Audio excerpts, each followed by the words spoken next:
Hey, it's your girl Alyssa.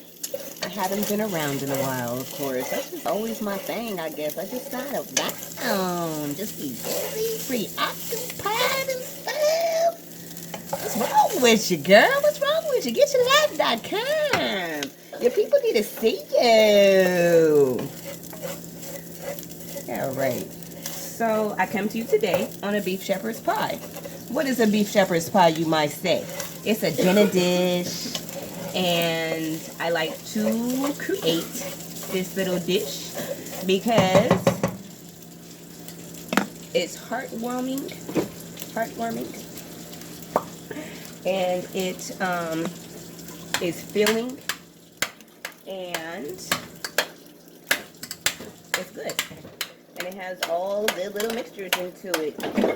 A lot of people ask about this. How do you make a beef shepherd's pie? Oh, I've heard of a beef shepherd's pie. Oh, how do you do a beef shepherd's pie?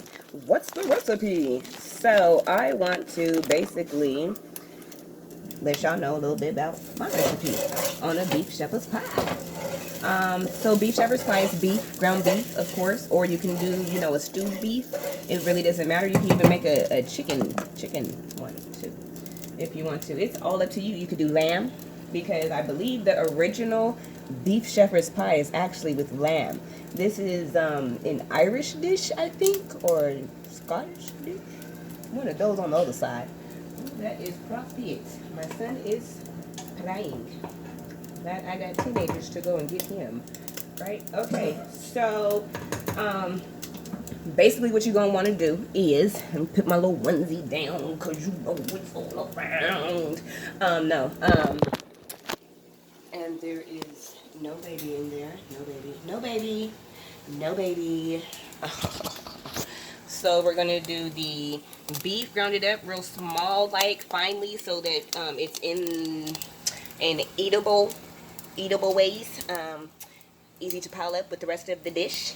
You got your mashed potatoes that I am about to start mashing now, and you have your mixed vegetables. You want to boil those. Those are not from the can. That is the frozen dish. Okay, so that is my frozen dish. Get y'all back up on her. Okay, yeah. Don't worry about these. These is not going in, okay? You just, my stuff I gotta cut up later, put it in the freezer. You feel me? It's all with love. So I showed you guys that, right? Then you want to get your brown gravy. The brown gravy you want to put into the beef. So that you got your brown gravy and your beef going through there. Okay. Put your beef gravy on through there.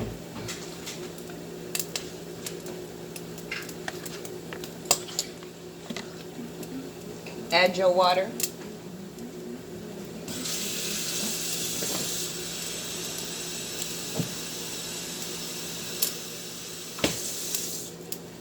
And what I like to do is add a couple of my own little seasonings into. Don't pay attention to the 420. I like to add my own little seasonings to it. And one of my special seasonings I think we all use and love is this. Yeah, baby, and I don't got no Creole in me.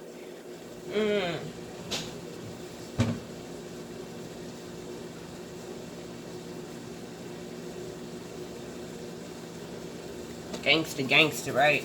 No, not at all. Just a stress reliever to get me rest through the day. So you're gonna do your beef. You're gonna ground your beef up, of course. You're going to, you know, put your seasonings in and all that great stuff. You're going to then, after that, put the brown gravy in and start making your gravy sauce into the beef, and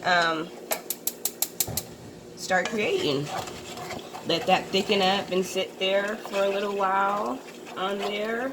Let it sit because your gravy's already, because your beef is already done. So all you need is your gravy fixings. You know, the gravy is supposed to be cooked up on there for a good couple minutes. You know, 2 to 3 minutes. I cook it a little bit more so that it's really enriched into the meat, and I get that brown coat on top. I love that brown gravy coat. Then on top of that, we're gonna do the mashing of the potatoes. And when the gravy is all done in the beef,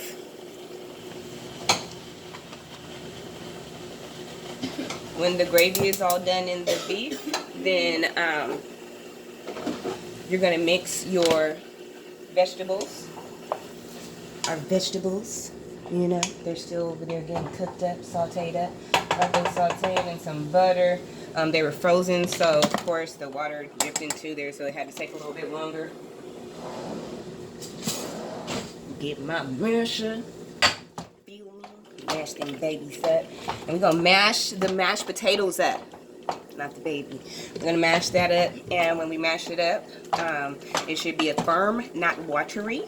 And so firm is going to be the pie on top.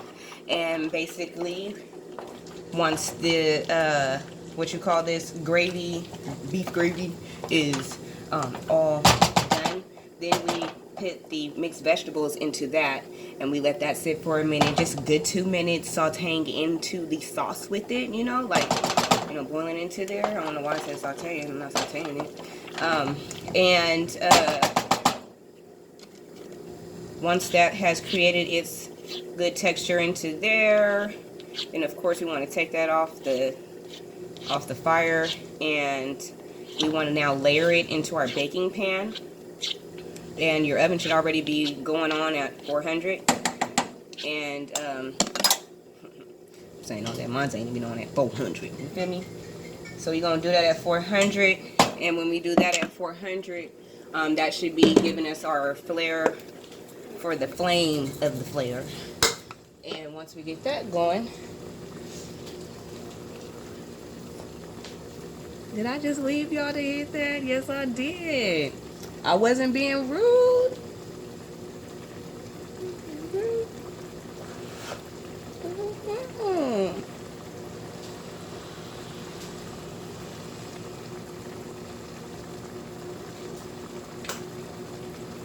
So where was I at? So once we have mashed up the mashed potatoes, and like I said, we don't want to mash them up too finely. We want to make sure that they're still a little chunky, not chunky, but you know, a little, you know, chunky.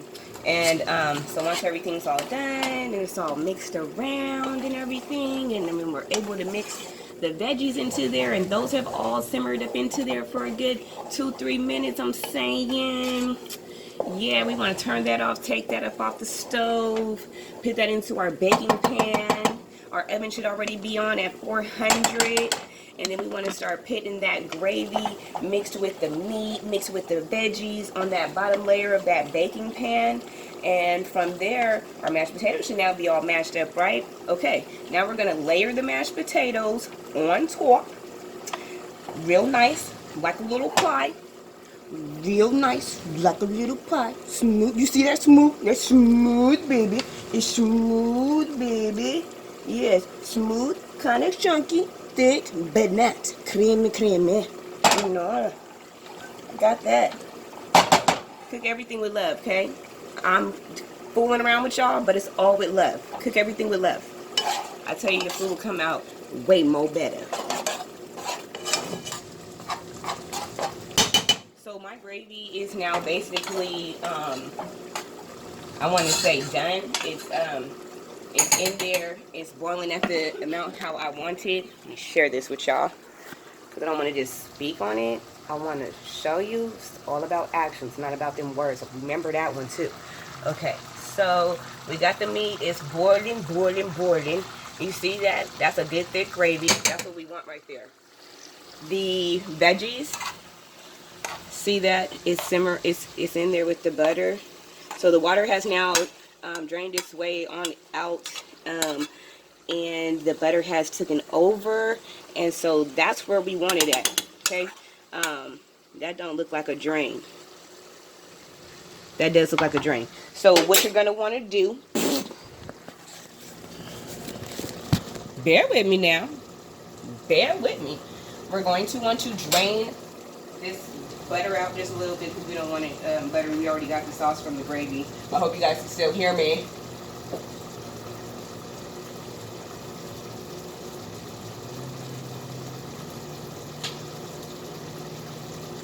And we're going to put it in there.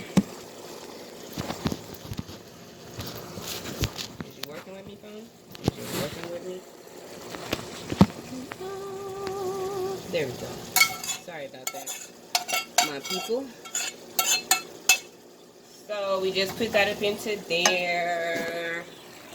Do this one more time. We just put that into there. Okay. I like to wash and clean at the same time. So when I get done with one dish, that's my first dish, I like to clean it and then put it on the rack so that it eliminates the time of having to do dishes afterwards too. So I'm basically just doing everything all at one time. All at one time. See how beautiful that looks when it goes in there with the gravy and the veggies, and it got that thickness going, that thick gravy. Look at that. Okay, so that's what I'm talking about. That's what you want. And I'm gonna take that down now to a low simmer because we need that those vegetables to actually simmer in there for a little bit and get the flavor in there, so that the flavor gets from the gravy, which also is also the flavor of the vegetables. And that's just how I feel about that. Because you got to have flavor. The flavor is also considered the love too up in there. And we need love, love, love, love. Okay, so I got this. I do think that it's a little bit too creamy though. I don't want it too. Is that my baby? Is one of y'all listening to a baby or something? I don't know. I literally just put a tiny bit. Oh, the kids outside? Yes, it is that little time. Okay. So now it's at the exact perfect pitch that I want it to be at. It's at a nice texture of thick creaminess. Thick cream. Yeah. So that should actually land up on top of the pie just right. Just right.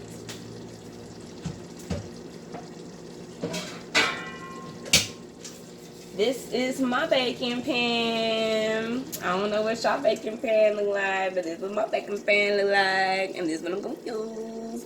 And this is what I'm going to do. And so, we're done here. All I gotta do is add it now. So, it looks like the veggies is actually doing pretty good, getting that beef texture into there. They've turned color. So before they were a bright veggie color, now they are a darker color, which means the flavor has gotten into there. And I do have it at a good level for it to stew right, I believe. So what I'm gonna do is grab and put it in.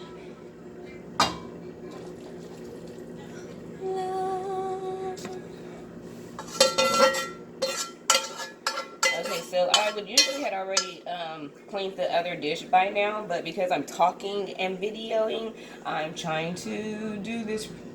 I ain't even got to put my food, clean nothing. And usually that is just not me, so I just want to thank you guys for taking me off my character. Thank you. And that is in there, I think, layered right here.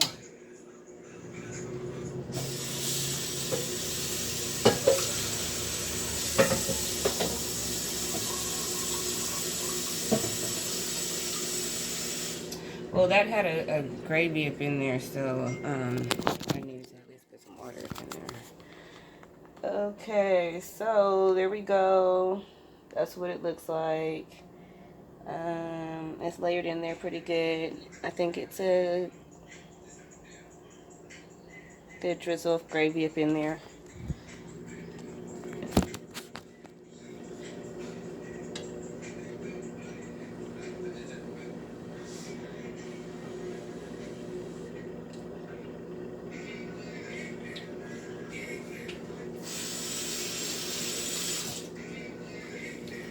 I don't mean to brag, but I think I'll be like on point with my seasonings and stuff.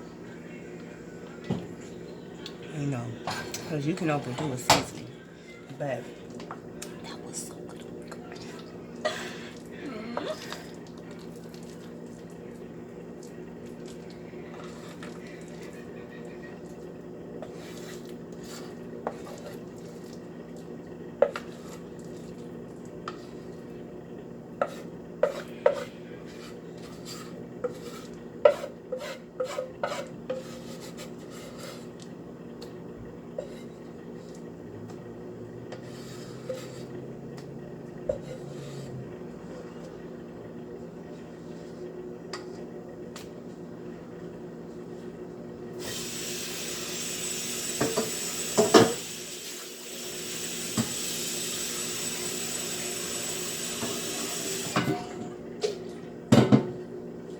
I think y'all playing with me or something. Somebody got a baby thing on trying to mess with me, baby app or something.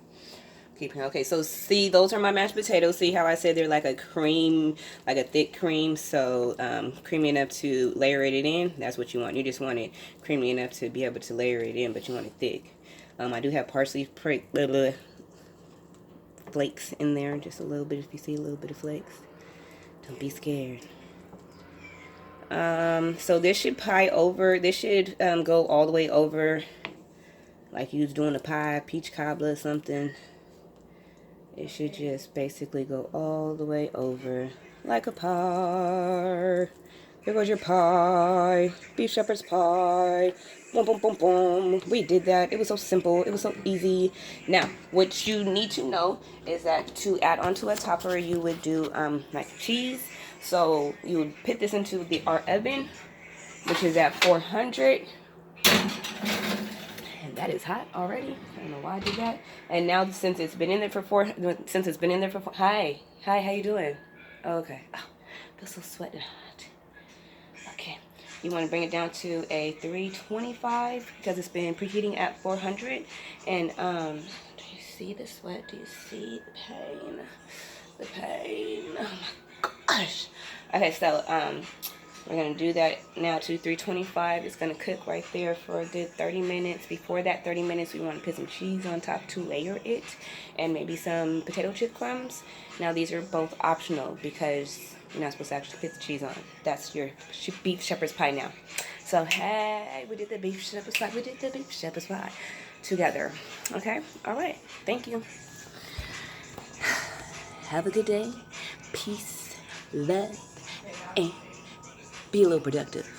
I'm trying to be productive. Let's be productive together. Thanks for coming to my page.